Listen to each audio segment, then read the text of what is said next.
ہاں ہاں، بسم اللہ الرحمن الرحیم، السلام علیکم۔ کوئی کہہ نہیں سکتا کہ حالات کس وقت کب بدل جائیں گے، اور پاکستان کو دیکھ کر آپ یہ بات بخوبی اندازہ لگا سکتے ہیں کہ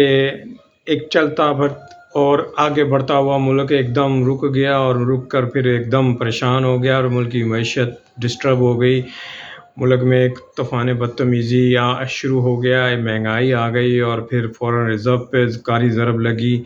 اور ملک بہت سارے مسائل میں گرفتار ہو گیا۔ اسے یہ بات ظاہر ہوتی ہے کہ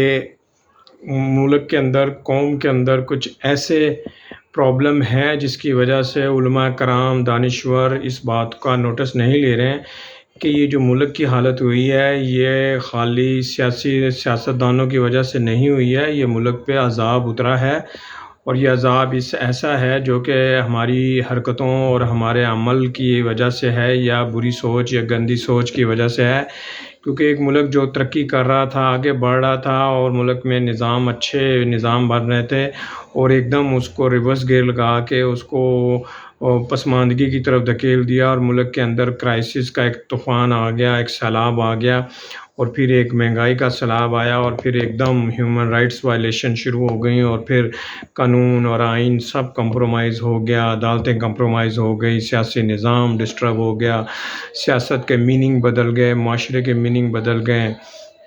نفسا نفسی کا دور شروع ہو گیا، بلیک میلنگ کا دور شروع ہو گیا، اور تو اور سیاست کے اندر وہ ایلیمنٹ آ گئے جو کبھی ہم نے سوچے بھی نہیں تھے، یعنی کہ جو کہ کرمنل ورلڈ کے اندر جو چیزیں استعمال ہوتی تھیں وہ چیزیں ہماری سیاست کے اندر، اوپن سیاست کے اندر استعمال ہونے لگیں۔ تو یہ ایک بڑی تکلیف دہ بات ہے۔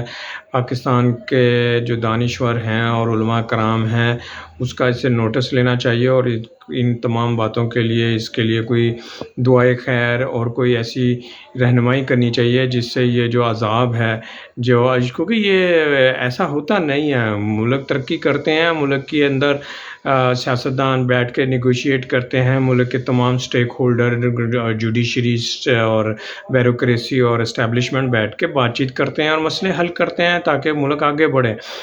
پاکستان واحد ملک ہے جہاں پہ ملک کے جو سٹیک ہولڈر ہیں وہ ملک کو آگے بڑھانے کی بجائے پیچھے دھکیل رہے ہیں، اور مذاکرات نہیں کر رہے ہیں، معاملے کو حل نہیں کر رہے ہیں۔ اگر ایک سیاسی پارٹی یا دو سیاسی پارٹی یا کسی ادارے یا ڈپارٹمنٹ کا کوئی مسئلہ ہے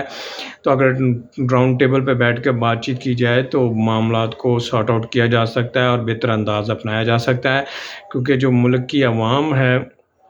اگر اس کے ساتھ ظلم ہو رہا ہے تو پھر ایسے ملک کا کیا فائدہ جہاں پہ سب کچھ ہو اور غریب عوام کے ساتھ اچھا سلوک نہ ہو رہا ہو، قانون نہ ہو، اخلاقیات نہ ہو، قانون کی بالادستی نہ ہو، انصاف نہ مل رہا ہو۔ امید ہے کہ آپ میرا پوائنٹ آف ویو لائک کریں گے، اسے شیئر کیجیے گا، اپنا بہت خیال رکھیے گا، پاکستان کو دعاؤں میں یاد رکھیے گا۔